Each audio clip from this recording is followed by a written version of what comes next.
अगर ये एनटीए ने एक्सेप्ट कर लिया है कि ग्रेस मार्क्स को दिए गए और उनको वापस रीचांस दिया जा रहा है, तो सिर्फ इन्हीं को क्यों रीचांस दिया जा रहा है? उन बच्चों को भी रीचांस देना चाहिए जिन्होंने कंप्लेंट सिर्फ लोकल अथॉरिटी को करी थी। गाँव का बच्चा कैसे हाई कोर्ट में जाके रेट फाइल कर सकता है? उनकी अगर काबिलियत नहीं है या उनके पास आर्थिक दृष्टिकोण इतना सुदृढ़ नहीं है, जिसकी वजह से रैंक सबसे ज़्यादा इन्फ्लेट हुई हैं, वो आप समझें कि वो चीटिंग की वजह से या लीकेज की वजह से हुई है, वरना इतना इन्फ्लेशन होना संभव नहीं है। ये मुद्दा 24 लाख उन बच्चों का है जिन्होंने साल 2-3 साल तक लगातार खुद को कमरे में बंद रखकर पढ़ाई करी है। हमारे 3 मेजर मुद्दे हैं। एक तो लीकेज को लेकर है और ग्रेस रूल्स को लेकर था। हमारी उसमें मेजरली 2 बात हमने बोली है कि ग्रेस जिनको मिला है उनको किस बेसिस पे मिला, तो उसको तो वो कल वर्डिक्ट आ चुका है, वो अब कोई मुद्दा नहीं रहा है। दो जो मेजर मुद्दे हैं कि अगर ये एनटीए ने एक्सेप्ट कर लिया है कि ग्रेस मार्क्स को दिए गए और उनको वापस रीचांस दिया जा रहा है, तो सिर्फ इन्हीं को क्यों रीचांस दिया जा रहा है? उन बच्चों को भी रीचांस देना चाहिए जिन्होंने कंप्लेंट सिर्फ लोकल अथॉरिटी को करी थी। उन सभी सेंटर्स पे भी गड़बड़ी हुई थी। जिन्होंने हाई कोर्ट में जाके अगर रेट फाइल करी उनको चांस दे दिया गया, जिन्होंने लोकल कंप्लेंट गई। गाँव का बच्चा कैसे हाई कोर्ट में जाके रेट फाइल कर सकता है? उनकी अगर काबिलियत नहीं है या उनके पास आर्थिक दृष्टिकोण इतना सुदृढ़ नहीं है, तो वो कैसे उसको कर पाएंगे? तो इस बात को मेरे हिसाब से अगली दलील में सुप्रीम कोर्ट मान भी लेगा और समझ भी लेगा।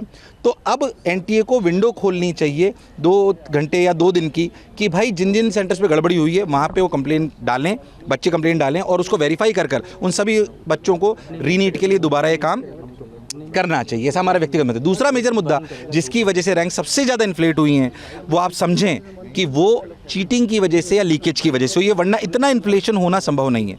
मैं हाथ जोड़ के विनती करता हूं इस बात को लेकर कि ये 24 लाख बच्चों का भविष्य की बात है। मैं खुद ने भी कॉम्पिटिटिव एग्जामिनेशन दिए हुए हैं, बरसों से इस काम को कर रहे हैं। ये बहुत सारे मुद्दे शायद सुप्रीम कोर्ट में रोज़ आते होंगे। हम शिक्षाविद होने के नाते हम पहली बार यहाँ पर आए हैं, हमारे लिए नया एक्सपीरियंस है। पर मैं एक बात आप सब लोगों से कहना चाहता हूँ, मीडिया कर्मियों से भी कहना चाहता हूँ कि ये मुद्दा 24 लाख उन बच्चों का है जिन्होंने साल 2-3 साल तक लगातार खुद को कमरे में बंद रखकर पढ़ाई करी है।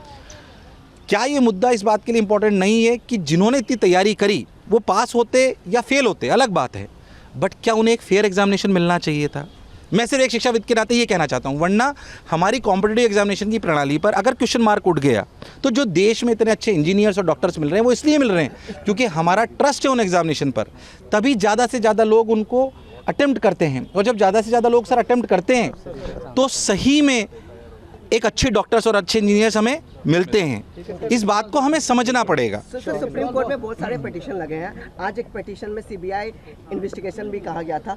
सर, आप बता सकते हैं जो पिटीशन लगे हुए हैं और आपके जो पिटीशन में हियरिंग होने वाली है, इसको लेकर क्या है? देखिए, मैं आपको फिर बताऊं, मैं कोई लॉयर नहीं हूं या कोई पुलिस से नहीं आता हूं, सिंपल शिक्षाविद हूं। हाँ, IIT से मैं भी ग्रेजुएटेड हूं। इस काम को हम पहली बार कर रहे हैं, मतलब कैसे लड़ाई लड़ी जाती है वी रियली डोंट नो। शायद आपके लिए नॉर्मल काम है कि सीबीआई जाना चाहिए कि कहाँ जाने, हम नहीं समझते इस बात को ज़्यादा। अगर सीबीआई की जांच होनी चाहिए, अगर इतने बड़े मुद्दे में शायद सीबीआई की इन्वॉल्वमेंट होना चाहिए, ये शायद माननीय सुप्रीम कोर्ट ज़्यादा समझती है, या शायद जो और सोशल एक्टिविस्ट होंगे वो शायद इस बात को ज़्यादा समझते होंगे। मैं शायद उसके लिए सही व्यक्ति नहीं हूँ, पर मैं आपको दर्द बयां कर सकता हूँ जो रियलिटी में 24 लाख बच्चों की आंखों में है कि उन्हें एक फेयर एग्जामिनेशन की डील मिलनी चाहिए थी। हमारी सबमिशन ये थी कि जब FIR हो चुकी है, पेपर्स लीक हुए, पटना में एक FIR है और दूसरी जगह पर भी ऐसी खबरें आ रही है कि जहां पर FIR लॉन्च हुई हैं, तो इससे ये पता लगता है कि सारा एग्जामिनेशन VCS था। एनटीए ने ये बात ग्रेस मार्क्स पे तो मानी है कि ग्रेस मार्क्स जो दिए गए हैं उस पर कहीं ना कहीं एम्बिग्विटी थी, तभी उन्होंने ये इसको रिकॉल किया है। लेकिन मैंने आज अभी कोर्ट में ये आर्ग्यू किया, जज साहब को बताया कि जब ग्रेस मार्क्स दिए वो पब्लिक डोमेन में कहीं पर भी ऐसा नहीं है कि पब्लिक डोमेन में किस बच्चे को कितने मार्क्स दिए, किसको कितने ग्रेस मार्क्स आए हैं। तब कोर्ट की तरफ से अभी कोर्ट के अंदर जो एनटीए ने किया है, सिर्फ एनटीए की सबमिशंस हैं और उन्होंने ही अपनी तरफ से कोर्ट में सबमिशन दिए हैं कि जिसको ग्रेस मार्क्स दिए हैं वो दोबारा एग्जाम में अपीयर हो सकते हैं और 30 तारीख को रिजल्ट आएगा। लेकिन अभी कोर्ट की तरफ से कोई ऐसी डायरेक्शंस तो नहीं है। लेकिन मेरी सबमिशंस रिक्वेस्ट कोर्ट से ये थी कि जिस भी कैंडिडेट को, जिस भी बच्चे को ग्रेस मार्क्स दिए, ऐसा कुछ पब्लिक डोमेन में नहीं है। तो कोर्ट का यही ऑब्जर्वेशन था कि अभी आप एनटीए का रिप्लाई आना है, एनटीए के रिप्लाई आने के बाद में जो हमारी सबमिशंस हैं और इस केस को दोबारा से मेरिट्स पे जो 8 जुलाई को सुना जाएगा ये होगा।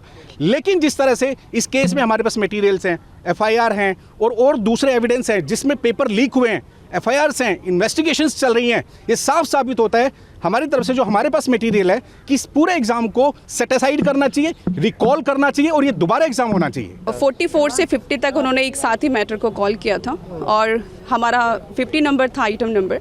सो हमारी मेन 2 प्रेयर थी कि जो इंटायर रिजल्ट है वो सेट असाइड हो और मैटर जो है ये हैंड ओवर किया जाए SIT को फॉर द इन्वेस्टिगेशन। एंड आप लोगों ने कल की न्यूज़ में देखा होगा कि बार बार न्यूज़ आ रही थी कि 156 स्टूडेंट्स का 23 जून को कंडक्ट होगा, एनटीए वापस एग्ज़ाम कंडक्ट कराएगी, जिसका रिजल्ट आ जाएगा 30 जून को। तो वो कोई कोर्ट ने डायरेक्शन नहीं दिया है, दैट वाज द प्रपोजल जो एनटीए ने कोर्ट में जाकर बोला है, but there is no direction given by the court कि आप इन बच्चों का रीनीट करा के रिजल्ट डिक्लेयर करें। और इससे कोई सोल्यूशन भी नहीं होने वाला है। आप 1500 बच्चों का वापस से रीनीट ले लें, उसको 23 लाख बच्चों का उसमें उसको जस्टिस नहीं मिलने वाला। वो बच्चे नहीं, 23 लाख फैमिली सफ़र कर रही हैं। तो एक छोटा मुद्दा नहीं है, छोटा मैटर नहीं है। इस मैटर में एक अच्छा, मैं बोलूँगी एक अच्छा जजमेंट आए, जिससे भारत के बच्चों को ना ही नीट, आप क्लैट ले लीजिए, जी ले लीजिए, जितने भी कॉम्पिटिटिव एग्ज़ाम्स हैं, एक फेथ क्रिएट होगा कि आज हमारे देश में फेयर तरीके से एग्जामिनेशन हो रही है। और ये बहुत छोटे बच्चे 17-18 साल के हैं, अगर वो आज इस सफ़र करेंगे तो फ्यूचर में कहीं ना कहीं उनका एग्जामिनेशन हो या उनके आगे जो लाइफ है उस पर भी काफ़ी इम्पैक्ट करेगा। तो इसलिए वी आर फाइटिंग, और वही मैं बोलूँगी कि होप फॉर द बेस्ट। उम्मीद है कि कुछ अच्छा जजमेंट आएगा 8 जुलाई को और चीज़ें अच्छी होंगी सभी बच्चों के लिए, सभी फैमिलीज़ के लिए। एंड बच्चों को मैं यही बोलूँगी, मेरा एक और मैसेज है कि जितने भी बच्चे हैं जो परेशान एग्ज़ाम के लिए, अपनी पढ़ाई कंटिन्यू आप रखें और थोड़ा सा मोटिवेट रहें, पॉजिटिव रहें, और उसी जोश के साथ जैसे आप पढ़ाई कर रहे थे उसी जोश के साथ आप आगे भी पढ़ाई करें। जैसे कि चारों तरफ से ये अफवाहें फैली जा रही हैं कि नेट एनटीए ने पूरी रूप से धांधलेबाजी की है। बहुत सारे बच्चों के साथ उन्होंने बहुत ज़्यादा धांधली की है। जैसे कि आप मार्क्स स्कोर की बात करें, ठीक है, उनकी ओमार शीट की बात करें, अभी भी जो एनटीए ने 1500 बच्चों का जो डाटा डिक्लेयर किया है, that is totally fake. 1500 data का बच्चों का डाटा क्यों है, ठीक है, उसमें भी उन्होंने मार्कशीट की जो बात की है वो तो पूर्ण रूप से, मैं यही चीज़ कहना चाहूँगी, वो बिल्कुल फेक है, ठीक है। दूसरी तरफ जो बिहार में स्कैम हुआ है, जिसमें काफ़ी सारे लोग पकड़े गए हैं, 12, 13, 14 लोग पकड़े गए हुए हैं, अरेस्ट हुए हैं, उसमें भी पूर्ण रूप से एक खुलासा हो चुका है कि इन्होंने पेपर लीक किया है। और मेरा सबसे पहला क्वेश्चन यही है कि ये यहाँ पर दिल्ली ना होकर उन्होंने छोटे छोटे सेंटर्स या छोटी छोटी जगहों के सेंटर्स क्यों चुने हैं, ठीक है। इससे ये पूर्ण रूप से साबित हो जाती है बात कि कहीं ना कहीं धांधलेबाजी पूर्ण रूप से नहीं, पूर्ण रूप से है। इन लोगों ने 40 लाख, 50 लाख, 10 लाख, 20 लाख लेके उन बच्चों को मौका दिया है जो बच्चे आने ही नहीं चाहिए। और इससे आप भविष्य समझ सकते हैं कि आगे डॉक्टर बनने के बाद उनका भविष्य क्या होगा। मैं कहना चाहूँगी, मेरे ही एक फैमिली मेम्बर में ध्रुव चौहान, जिनकी मैं चाची लगती हूँ, और उनके मार्क्स 647 आए हैं, और उनके साथ वो काफ़ी एजुकेटेड, काफ़ी टैलेंटेड बच्चा है, लेकिन उसके बावजूद भी बच्चे सपने देखते हैं कि इतने मार्क्स पे उनको एडमिशन मिल जाएगा। लेकिन आज इस एडमिशन पे कितनी सीट्स आ गए हैं, जहाँ पर 10,000, 15,000, 20,000 की रैंकिंग की बात की जाती थी, आज 40,000, 50,000 है। तो आप सोच सकते हैं कहाँ जा रहा है ये भविष्य देश। तो इस पे स्ट्रिक्ट एक्शन होना चाहिए। हमने पिटीशन लगाई है ध्रुव चौहान के नाम से, और हम यही चाहते हैं कि उसमें फेयर इन्वेस्टिगेशन हो, सीबीआई की जांच हो, एससीए की जांच हो, और जो जज यानी कि जो सुप्रीम कोर्ट है, माननीय न्यायालय, वो पूर्ण रूप से सही न्याय दे।